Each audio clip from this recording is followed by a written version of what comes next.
Hey, chat. How you guys feeling about Steven Minecraft? Any Minecrafters? I guess if Alright. there are, they'll have to be waiting for just a moment as we do begin things. It is Frawg who starts off on the front foot with this ladder, 59-67 onto BestNess. Alright, a quick 78 to the bank too with that get up attack off the ledge. But BestNess gonna find the dash attack? Good coverage, well spaced to avoid BestNess's nair. A second ladder of the first stock. Yep, we're seeing more and more damage ticked on by Frawg here.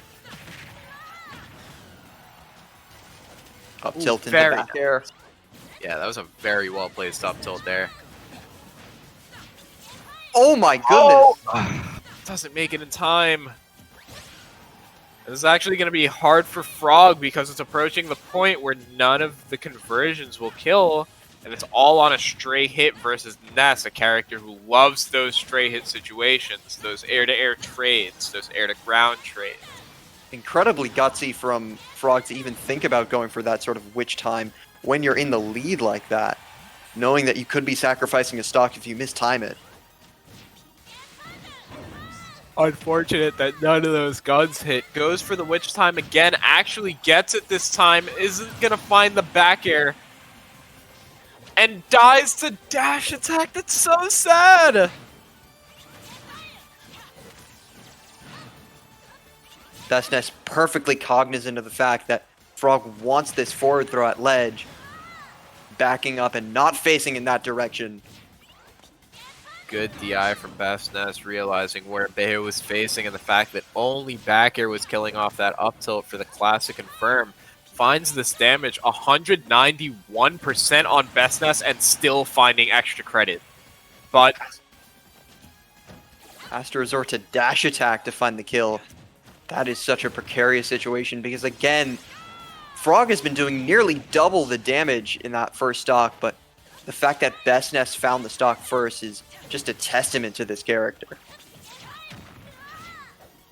heel slide not hitting low enough. Ness a bit of a low profile as that double jump starts off the ledge. Gonna need a lower hitting aerial if you want to connect with that. Oh, gets the footstool! Oh my god, the neutral tech footstool was so dirty. I don't know if it was intentional, but it was filthy. BestNess really running away with this game now. Oh yeah, he's feeling himself. Started off so well. Frawg started off with just 3 very, very nice ladders back to back to back. Earned the quick 115, but things are even once again. Yeah, Frawg able to chase BestNess towards that right blast zone and getting things started again with a heel slide.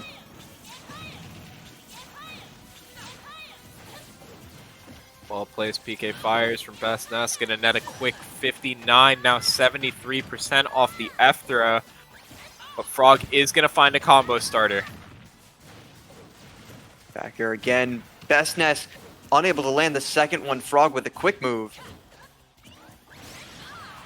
Seen very good SDI so far from BestNess. Never getting caught by the last piece of these ladders when it's going to mean death. Does find the drag down into the back there, center stage to seal out game 1.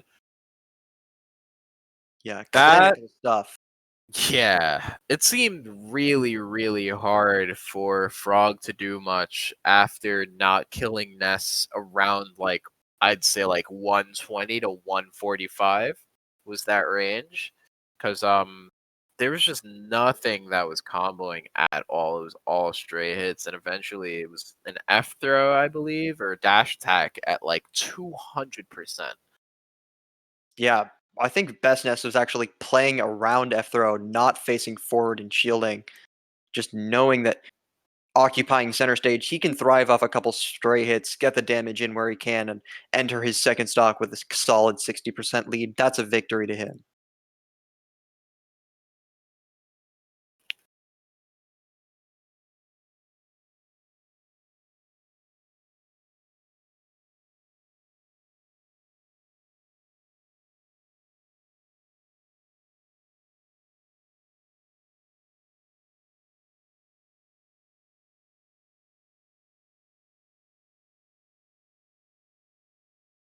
So we'll wait to see as the bans come in from BestNess.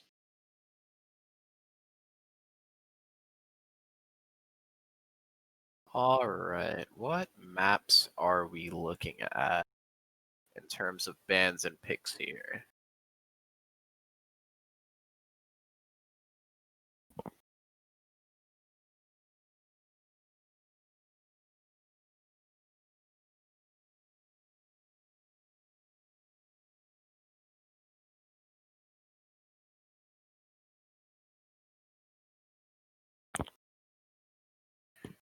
Just waiting on the players here for a moment. Would like to give a shout out to the people who are putting this fantastic series together.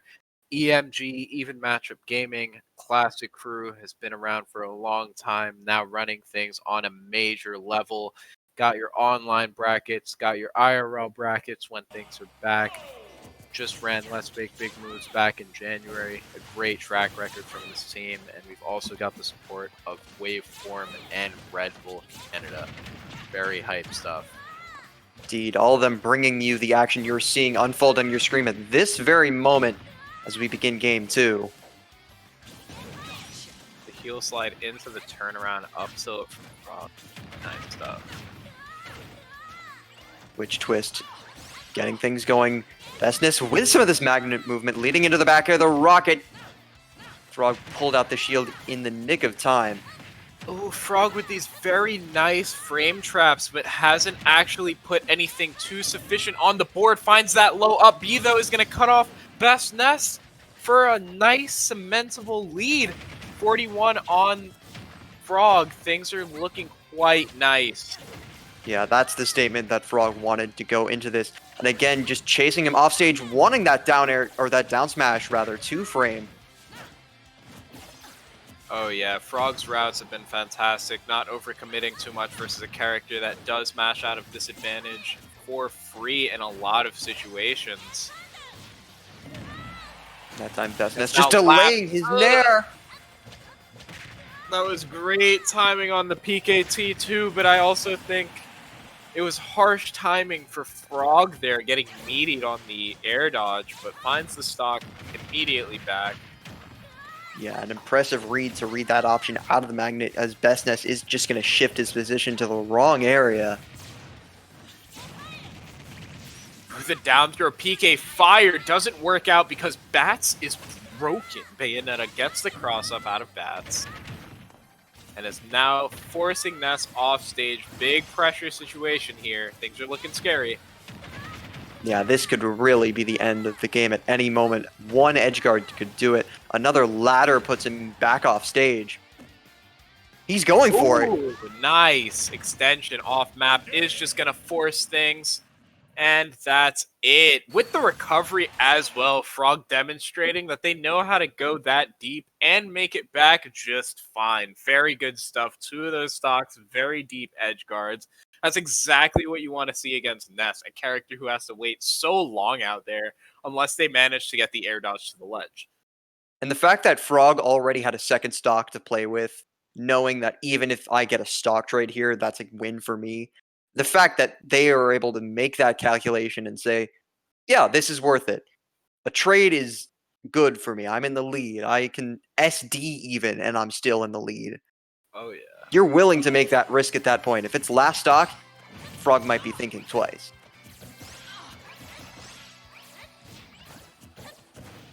Seems very hard for Ness to get an early down throw route on Bayonetta. And Frawg's DI mix-ups have been fantastic, really only ever taking the down throw, that one time taking the PK Fire mix-up. But aside from that, not very much early damage coming from BestNess, which is a bit uncharacteristic of Ness. Back into the grab. The forward throw will put BestNess off stage.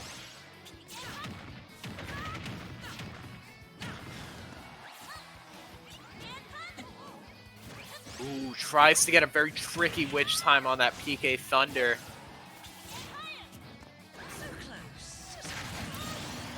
There we go.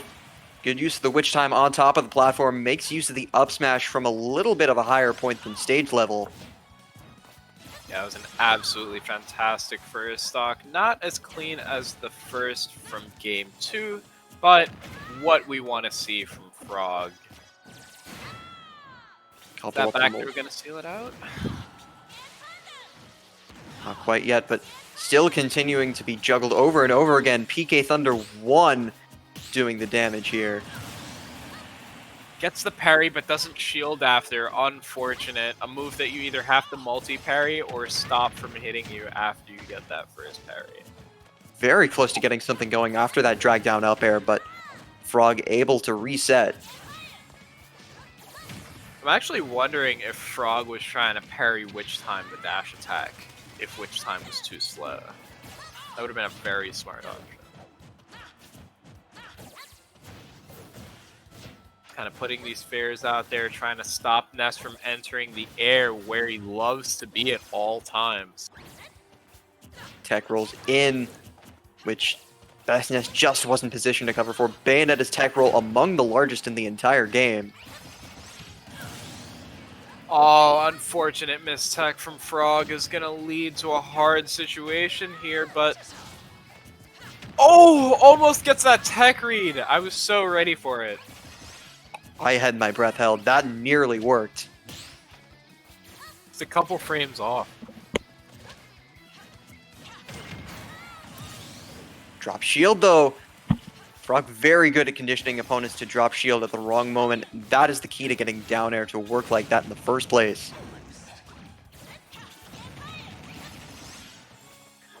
Right, a lot of PK fires from BestNess here. Finding that early damage that was absent on some of these earlier stocks.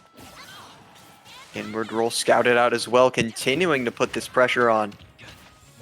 Unfortunate, doesn't hit the head of PKT. Is going to end up suffering a couple combos for it, but does find forward air out of the corner. Ah, the mash out of grab twice. Almost gets hit by the up smash, but is still alive. Signs of life from Frawg. BestNess never stealing that back throw, though. Never committed to it, so Frog's got to keep in mind that's a fresh option. Yeah, wants this win condition available at the right moment, but will it cost him? And Frog's use of B reverses and wave bounces with up B during the rouse has been fantastic. BestNess is going to catch the air-to-air back air to clean things up that third game. Yeah, that's just a brilliant soft read from him as well. Even if he misses, even if Frawg goes for perhaps a grounded side B or another neutral option that he might like, it's no harm. You know, he would have to see that jump going forward, double back, and then go to the platform instead of continuing his direction and his momentum to the left. Yeah, exactly. The only way you can really punish that back air is if it's a premeditated punish, and BestNess hadn't put himself in that position really at all to swing a kill move yet. So very nice mix-up coming from him. Finds that stock in a nice clutch situation after Frawg had demonstrated some very deadly stuff game 2. So with that, BestNess claims Game 3, a single game from advancing into Grands. You have to question, we saw it before, is it gonna be, it still is the Bayonetta. Alright, starting things off with a ladder, quick 65 damage in the bank, but we have Frawg pretty close to the same percent. Yeah, very even game. BestNess catching that clinch lead. One up tilt into the upper, another ladder, the beginnings of which we saw, but BestNess is very thankful that he just got clipped there. Takes the back air early, knows it's not going to kill, but wants to just apply this pressure off stage. Gets the bats to not die, doesn't get the triple jump, unfortunately, ends up dying. Trades with that dash attack, and only going to be taking a little bit from the PK fire. Backer off the platform is going to find Frawg that stock, but off the plat, BestNess already looking pretty terrifying. An SD from Frawg is going to make this game incredibly hard. Yeah, 2 unforced errors are not what you like to see in this game 4. And Frawg, again, just drops that ladder it just gets harder with every dropped opportunity. Ooh, almost nails that PK fire. You know that would have been the downer to end the set. Oh, just kind of gives up. That's unfortunate. After playing so well, Frawg seemingly gets in their own head a little bit, and BestNess gonna take that free trip to Grand Finals, sitting pretty, waiting for the winner of a very competitive losers bracket. Yeah, it's not as if Frog didn't have their moments, but just the circumstances in that game 4 led him to throw in the towel. And in the end, Utah's finest, the number 1 seed, I think the favorite heading into today, is going to be advancing into winner's side, as you mentioned. And very, very few people can stand in his way now. So, looking down into this losers bracket that I was just talking about, MVD has been eliminated 3-0 by Midnight. So Midnight is currently sitting in losers semis, waiting for the winner of Dom versus Krieg, in a very, very good spot to make a fat losers run in this bracket and bring things back to grands. Yeah, you said it as we move into this Red Bull replay. Never like to see MVD get double eliminated, but things just played out how they did, and that's how things were. That's how they happened. Yeah, yeah. And Midnight, just a fantastic showing at this event. Absolutely incredible stuff. I mean, 3-1 and 3-0 for the double elimination on MVD. Only really suffering versus BestNess, who is still an incredibly close set. Yeah, I mean, it's hard to, look at this on paper and say, "Oh, okay, it's 3-1. It seems routine," but BestNess has showed at multiple points today that he's human, and with the right game plan and the right opponent, he's beatable as we move into this replay. BestNess looked anything but human in that first game, though. What a count, what a move, and what a decision to go for that back throw at center stage after conditioning so much. The rocket as well in game 2. Frawg makes a nice comeback to take this game, but at this point forward, it was all the Utah number 1 seed. See this push from Frawg off map, just the incredibly tight edge guard. Finds it deep. Bayo, definitely one of the nicest edge guarders in the cast, if you can find those situations properly. But she also does kind of struggle in situations versus a character like Ness who can just swing back at her often. And there we see just BestNess maintaining his distance, going for that raw bear to call out the jump. The forward throw in game 3, and this is where things really start to went downhill. Frawg just couldn't take it anymore. So frustrated after SDing twice, and it's just so difficult to come back from where you're already mentally pretty defeated and you're down a stock against a player as good and as solid and as routine as Spencer is. Yeah,